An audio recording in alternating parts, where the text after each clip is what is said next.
back. James Harden right on target. Bang, bang, George Niang to Paul Reed from Tyrese Maxey. Joel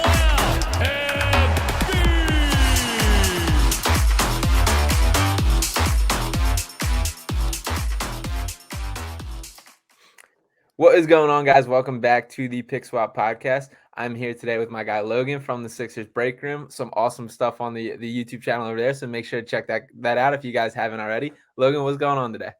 Hey, nothing much, man. Thank you for having me. I'm excited to be here. Talk Sixers basketball. Exciting off season, man. I just want to talk about it.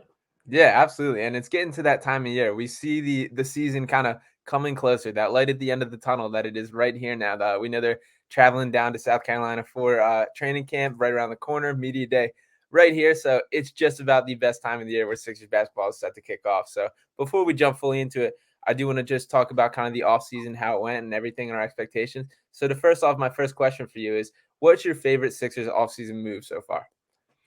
I kind of have two answers. The more traditional answer as far as who we added to the team, I would say PJ Tucker. Like PJ Tucker being added to this team, I feel like it just checked all of the boxes of what we saw that this team needed going into the offseason, right? Like we needed to get tougher. PJ Tucker is tougher. We needed to get better on the glass. PJ Tucker crashes the glass on both ends, offense and defense. We needed an additional shooter, and PJ Tucker's a guy who can catch and shoot and knock down threes. I feel like he just checks so many of the boxes of where this team came up short. And even Joel Embiid was saying it. He said we needed to get tougher. We needed to get more physical, not just mentally tough or physically tough, but mentally tough too. And I feel like PJ Tucker just added all of that. So when looking at who we brought in as far as new faces, like that's got to be the guy, in my opinion. Yeah, definitely. It surprised me kind of the lack of excitement about PJ Tucker. Like the Sixers have been missing exactly a PJ Tucker for several years now. And I get it. Like he's 37 years old, 3-year contract, maybe a little bit more than people would have perceived his value to be. But this is still like a perfect fit for what they're looking for. A guy who has familiarity with James Harden is going to be a perfect fit next to Joel Embiid. A guy Joel specifically mentioned like by name, like you just said. So to me, like this is a slam dunk signing, and I've been surprised with the lack of excitement about it. There's kind of been a little chatter about lineups. I think this is going to be something that works itself out. Do you think do you see any issue with PJ Tucker and Tobias Harris sharing the floor? No, I don't, because I think both of those guys are versatile in their abilities to play the 3 and the 4. We saw Tobias Harris slide down to the 4 in a lot of lineups last year, showing that he was capable of doing that. And PJ Tucker, because of his size and his lateral quickness, right, he can still guard the perimeter. I don't see it being an issue for PJ Tucker to play the 3 and keep Tobias at the 4, where I feel like he kind of found a groove last year. But even if you slide Tobias Harris to the 3 and put PJ Tucker at the 4, PJ Tucker's physical enough to guard those bigger players. I think sometimes as fans, we get a little too caught up in like the position that guys are going to play. I think on a night-to-night basis, Tobias Harris can play the 4 offensively, if you will, but still guard a 3 if they have a bigger 4-man and you slide PJ Tucker into that defensive matchup. I think it's more about the matchups than it is necessarily who's going to play what position. I think on any given night, they're interchangeable in that role.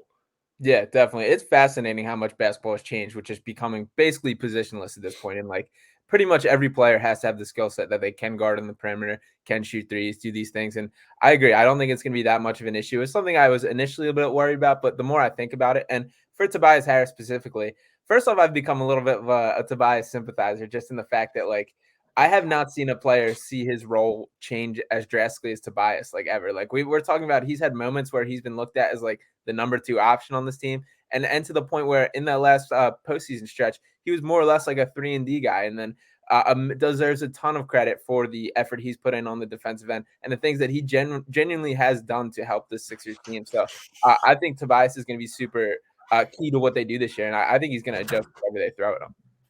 Yeah, I mean, Tobias Harris is like slowly becoming like my favorite guy on the team because of how I feel like the rest of the fan base is kind of underappreciating him. Like Tobias Harris is a guy who's I like to call like a professional bucket getter. Like he's gonna score, he's gonna get his at any level, right? He can score in the low post, the mid post. He's gonna knock down shots.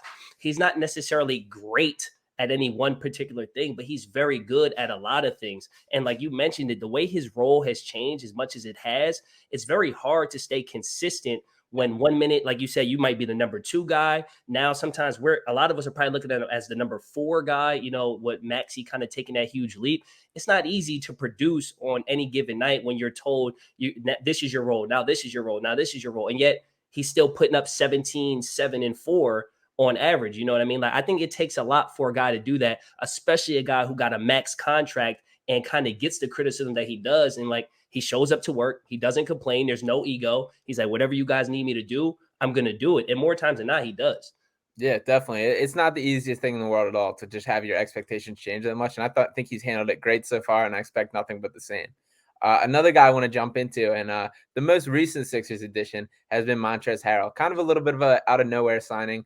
2-year deal worth $5.2 million. Second year as a player option. What's your thoughts on the initial signing and overall your excitement level on it?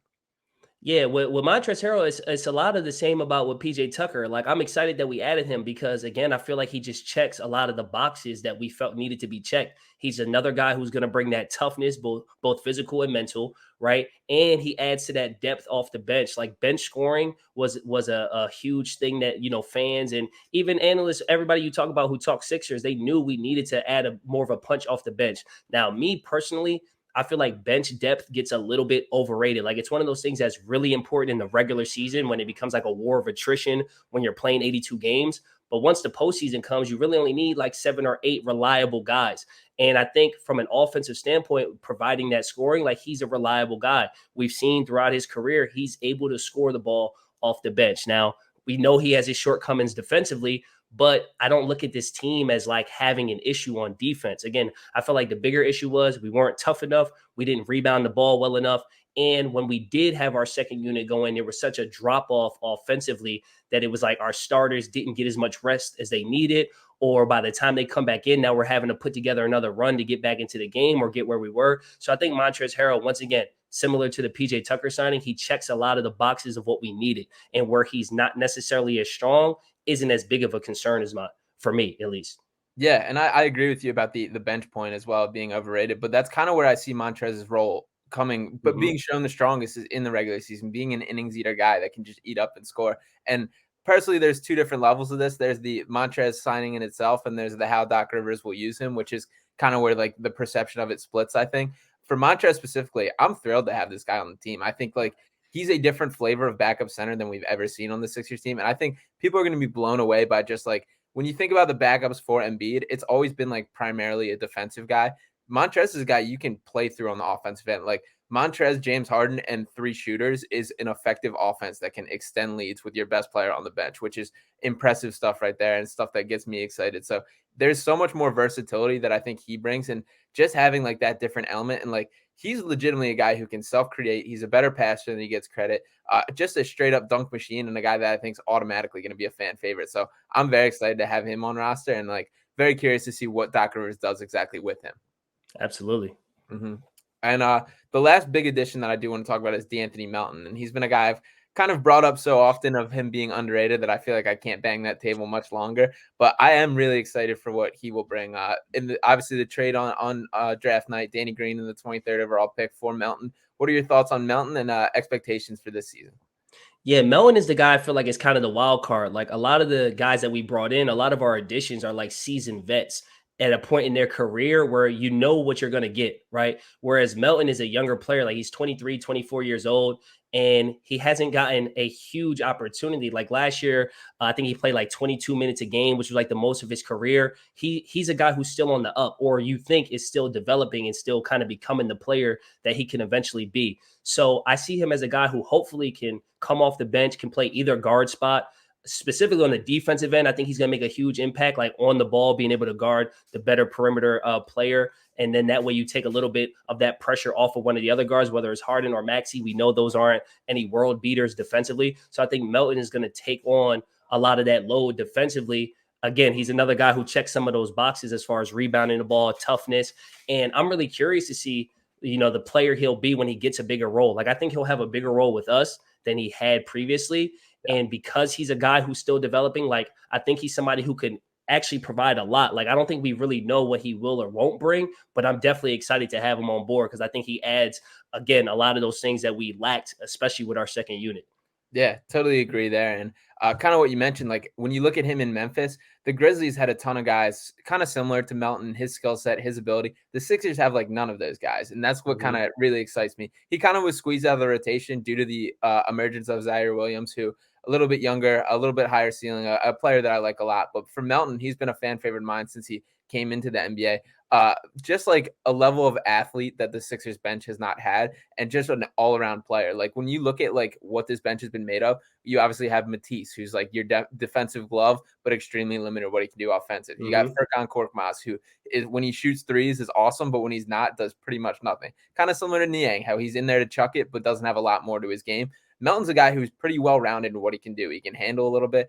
The defensive metrics are extremely impressive on him. And even, like you mentioned, 22 minutes a game is the most he played. He's averaged over 1.2 steals a game all 4 seasons in the NBA, which is very impressive considering like the lack of playing time he's got and still making an impact. So it's very cool, just kind of the different flavors and different additions that they've added to this bench. And I think he's going to play a key role this year.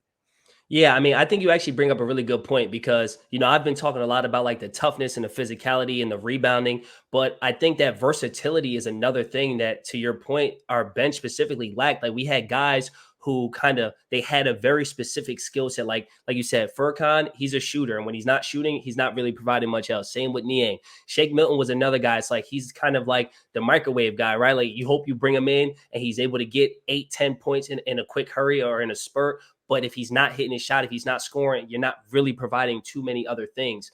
Thibault is the perfect example of that. Like Thibault is a lockdown defender, but can't really do anything else. Like Melton is a guy who can do a little bit of everything. He's going to rebound the ball. He's going to defend. He can score a little bit. He can play the point guard, the 2 guard. Like he provides, he's like a Swiss Army knife. He's a utility guy. He's going to be able to do a lot of different things on any given night. And that's probably the thing that I'm most excited about. Yeah, definitely. And I apologize, I'm throwing this at you. I didn't throw this on the script coming in, but Doc Rivers a little bit. One of my kind of free passes that I've kind of given to Doc throughout his tenure here is I think he's been extremely handcuffed in just his options for rotation, what he can do. Like as much as people will complain about bench production, and there's definitely fair bones to pick when we talk about the DeAndre Jordan stuff, the all bench lineups, like there's certainly criticisms that are valid, but in general, just like, I feel like he hasn't had the assets to throw out there or the options off the bench to like truly have like a competitive team out there the full time. Do you feel that's kind of the case with Doc, or what's your read on him as his role as a coach as a whole?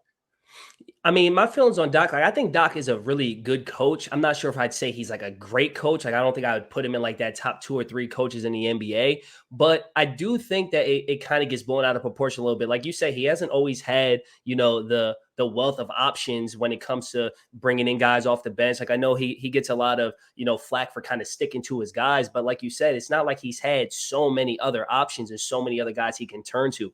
I also think if we're being honest with ourselves and we kind of look at the past couple of postseasons, it wasn't necessarily like his fault that things didn't go well. Like last year, if Joel Embiid doesn't get hurt, that could be a completely different series, right? If Ben Simmons goes up and dunks the ball, that might be a completely different outcome. So I think a lot of it is kind of hindsight, and hindsight is 2020.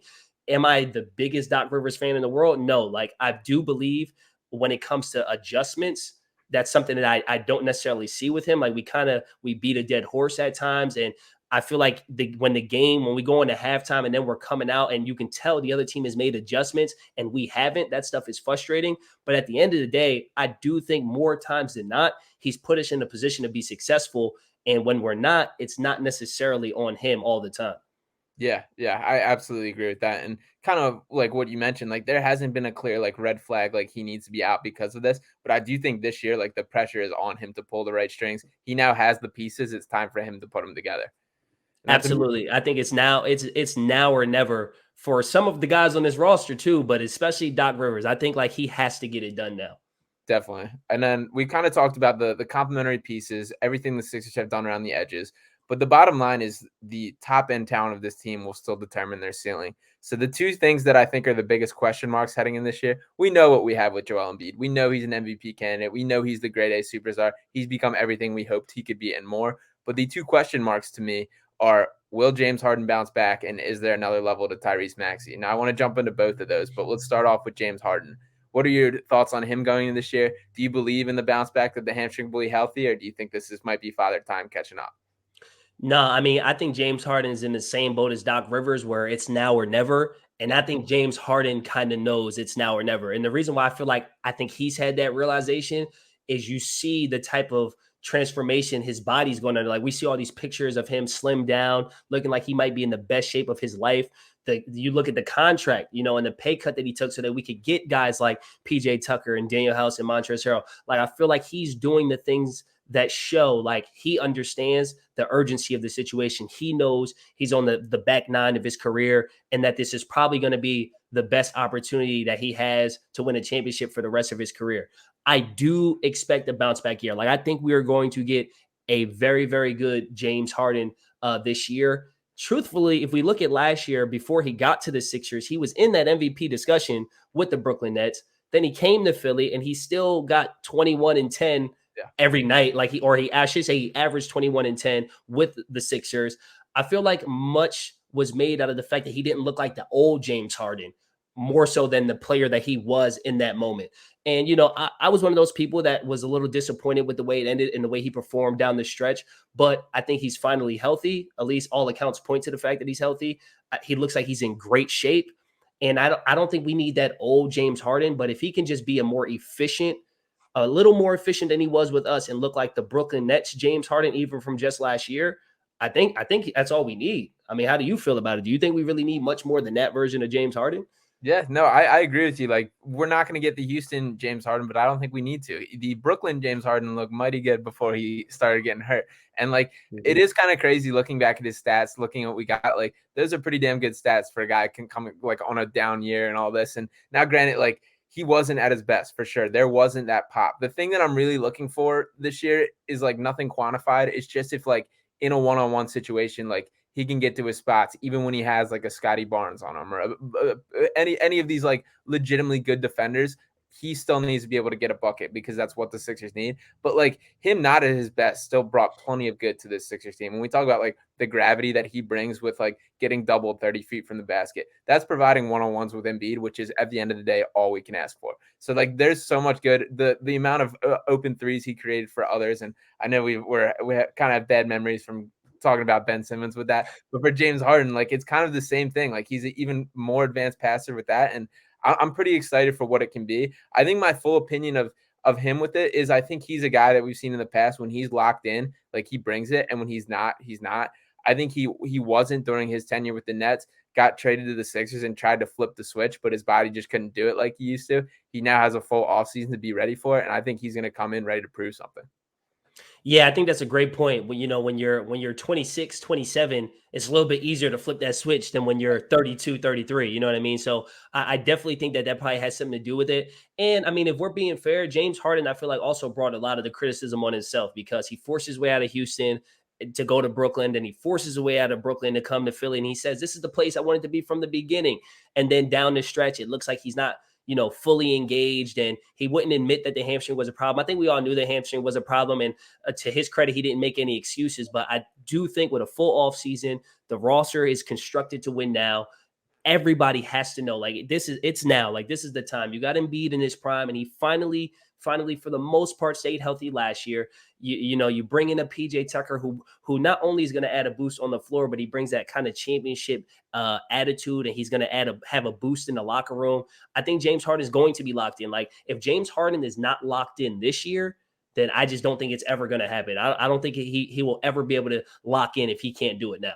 Yeah, definitely. It's a first time in a long time that his back has kind of been against the wall. And to touch on the contract thing real quick, he's done a terrific job of, he obviously did make a team first sacrifice by taking that money. He had every right to opt into the $47 million and he didn't, but he has done an excellent job of making this look like a full team first decision while setting himself up for a major payday. Cause I do think the end goal for him is to cash out and get a max deal at the conclusion of this year. He's got a player option in the second year. I think he will opt out and that's his goal.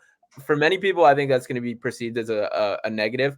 For me, that means he thinks he has more in the tank than he showed last year. And that's exciting. I think he's ready to have a prove it year. And if he can fully do that, the Sixers are in good shape.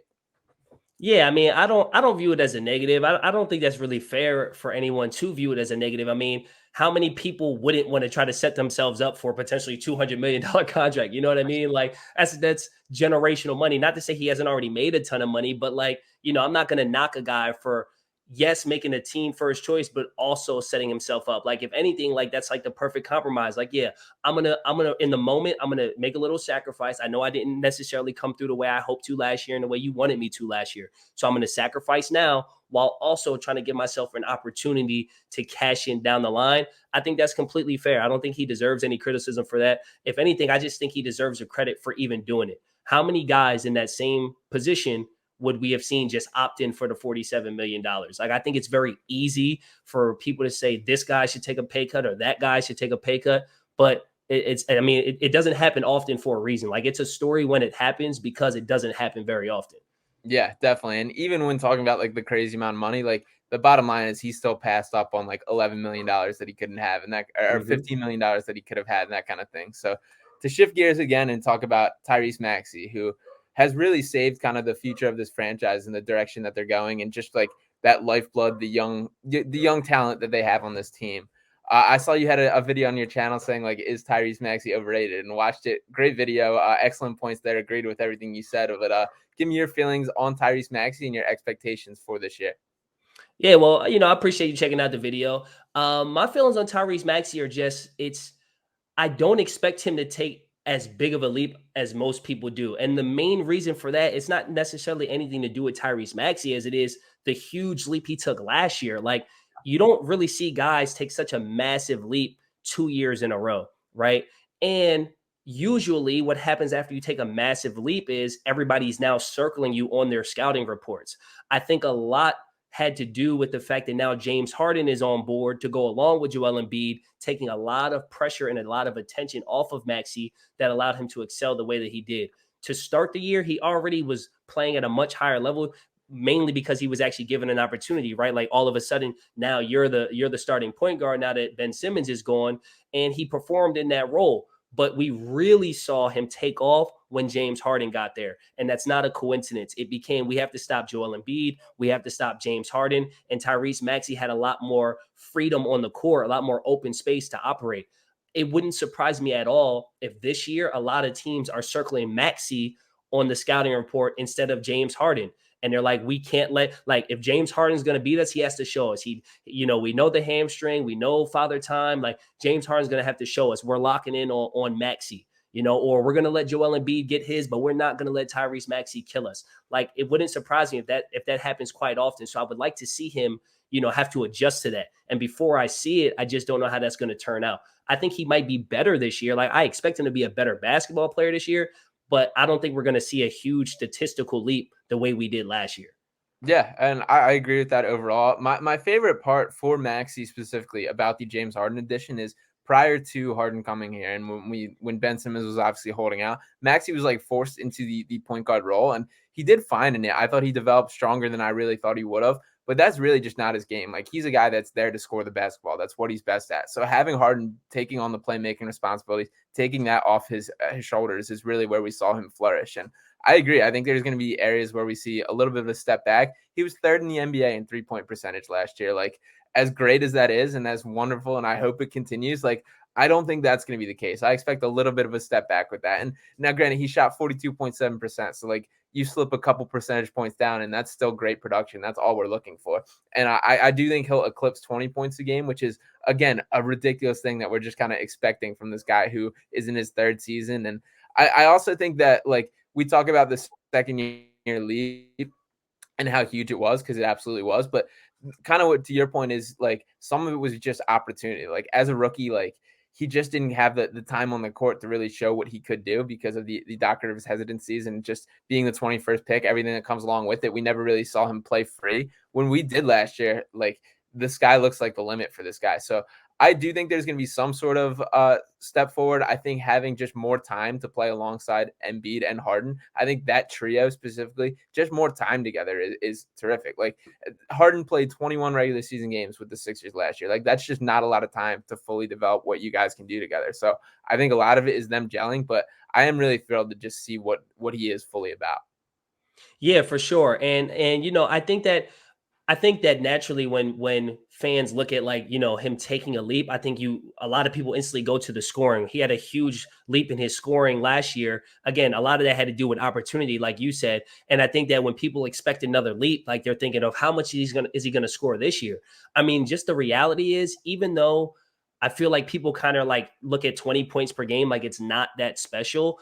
There's not that many guys who score 20 a night in the NBA. Like in any given year, there's only about 25 to 35 guys in the entire league who are averaging more than 20 a game. So when you have Joel Embiid, who's going to be getting over 20 a game, and you got Harden, who's going to be getting over 20 a game, and you have Tobias Harris, who gets close to 20 a game, it's like there's only but so many points to go around. Like to me, a big leap, what I would like to see from Maxey this year would be like being more efficient. You know what I mean? Like getting to his spots maybe a little bit easier, one less dribble, getting better on the defensive end. Like those kind of things are what I'm looking for, more so than just seeing a massive jump in his scoring.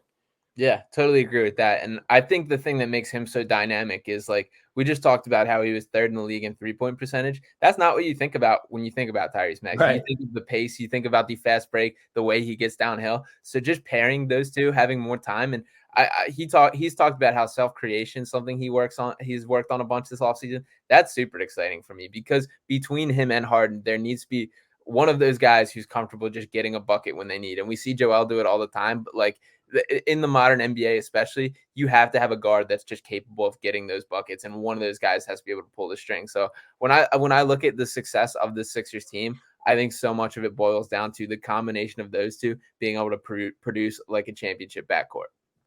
Yeah, for sure. And it's going to be very interesting to see how his game is evolving because we see how he's been in the gym like nonstop. And It's not very often you see a guy who's 6'1", 6'2", who becomes a scorer at all three levels. But like you talked about his explosiveness and his ability to get to the basket. You've talked about how he's a very good three-point shooter, which again, nobody really thinks about. Like sometimes when I would look at his three-point percentage, I would like refresh the page. Like there's no way I saw that the right way. And now if he's working on that mid-range shot and being able to create in that area, like he just becomes a dynamic player. And you said it best. In the playoffs, when the game slows down, you need guys who can go get a bucket. And if he just becomes an even more reliable bucket getter in those moments, like, that what more could we ask for? Yeah, absolutely. So we've touched on a lot of the Sixers players here. As far as the team as a whole, I want to know your thoughts on where they stack up in the East this year. I think from a starting five standpoint, I mean, they have as talented a starting five as any team in the NBA. When you look at what I would assume is going to be Harden, Maxey, PJ Tucker, Tobias Harris, and Joel Embiid, I don't think that there is any night where you're going to look at a starting five that's better. Maybe that can compete with them. I'm not saying, that we're going to necessarily have the best statistical starting five, but just from a talent standpoint, you're not going to get a starting five much better than that. However, I'm curious to see how it all gels, especially early on. Like we are adding a lot of pieces and pieces that we expect to play a big role moving forward with the success of this team. I feel like the Sixers will probably end up somewhere in that 2 to 4 seed range in the East. Like I do still think that Boston is the best team in the Eastern Conference. I'm a big believer. Like if you want to be the best, you got to beat the best. And they just won the Eastern Conference. They're bringing back everybody. They're adding Malcolm Brogdon. Danilo got hurt, so they won't have him. But like that's a team that just went to the finals that, in my opinion, got better. So I'm not ready to say the Sixers are going to have a better record or finish better than them. But I can definitely see them being anywhere from 2, 3, or 4, like Milwaukee, Miami, and Philly. I feel like any one of those teams can end up with the 2 seed. And on any given night, any one of those 4 teams can end up being the best in the conference. You know what I mean? But I do feel like when we look up at the end of the year, the Sixers are going to be in a position to be competing for a championship and probably finish somewhere in that 2 to 4 range in the Eastern Conference. Yeah, I love that. It's going to be a competitive Eastern Conference this year. Like you brought up some great teams there, and we haven't even mentioned like the Cavs getting Donovan Mitchell, right? The Hawks getting DeJounte Murray, the Nets. Who knows what that team's going to look like? So it is just going to be a bloodbath in the East this year. As far as the Sixers specifically, my initial opinion has been the Sixers is the 3rd best team in the East behind the Celtics and Bucks, and as of now, that's what I'm sticking with. I think I totally agree with what you said about the Celtics. I think the Malcolm Brogdon addition has gone kind of underrated. Like they're their only real hole in last year's whole postseason was not having a true point guard, with Marcus Smart just not fully being the best decision maker at times. Adding like a guy that can now do that, and Brogdon seems to be fully like adopting his role of being comfortable coming off the bench, doing his thing. So that's a scary team to me for sure. And the Bucks, like the Chris Middleton injury, if he didn't get hurt in the playoffs, like there's a real chance that they're taking down the Celtics too. So I don't know. I think it's going to be very competitive. I think regardless, the Sixers are going to find a way in. And to me, that's the most important thing is like you get a ticket to the dance, you got a chance to win it. So they'll find their way into the playoffs. I'm not as worried about seeding as I have in the past. We've kind of been through the cycle of them focusing on getting the 1 seed and seeing that not work. But I think this is the most complete roster and their most realistic chance at a title that we've seen in the Joel Embiid era. For sure. And I think to your point, I don't even think this team cares about the seeding. Like I think that they have enough guys who have been in that situation. I think they know what they're competing for. I think a lot of the year is going to be figuring it out. Like they know they're going to make the playoffs, but I think a lot of it's going to be figuring out roles. Where do guys want to get the ball? You know, James Harden getting familiar with different pick and roll guys, Tobias Harris finding his role once again, because it'll probably change again. I think a lot of it's going to be a figuring out process and just making sure that by April, they're rocking and rolling. I don't think they'll really care what seed they get. And truthfully, like so many teams at the top of the East are so good. I feel like whatever the seeding be, it probably won't even be by that many games. Like I can see the top 4 teams finishing within 3 or 4 games of themselves. I don't see any one team running away with the conference. So it's very possible that the Sixers end up being the 4 seed, but only have like 2 less wins than the Bucks, or you know what I mean? Like it's not like if the Sixers don't get one of the top 2 or 3 seeds, it's because they had a bad year. I think the East is just that good. But ultimately, like you said, it doesn't matter what seed we get. We can win on the road. We can win at home. We have vets. We have Joel Embiid and a healthy Harden. Hopefully, I think at the end of the day, the seeding won't matter too much. Yeah, I totally agree with everything there. And the bottom line is things are looking up in the Sixers world. So, Logan, thank you so much for coming on. Let everyone know where they can find you at and where they can check you out. Well, first of all, I appreciate you having me on.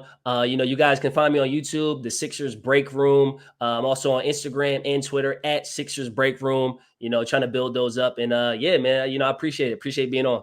Yeah, definitely. So I appreciate all you guys for tuning in. Yeah, thank you. Make sure to drop a comment, give us your thoughts, and subscribe if you haven't already. And we will get back with you next time.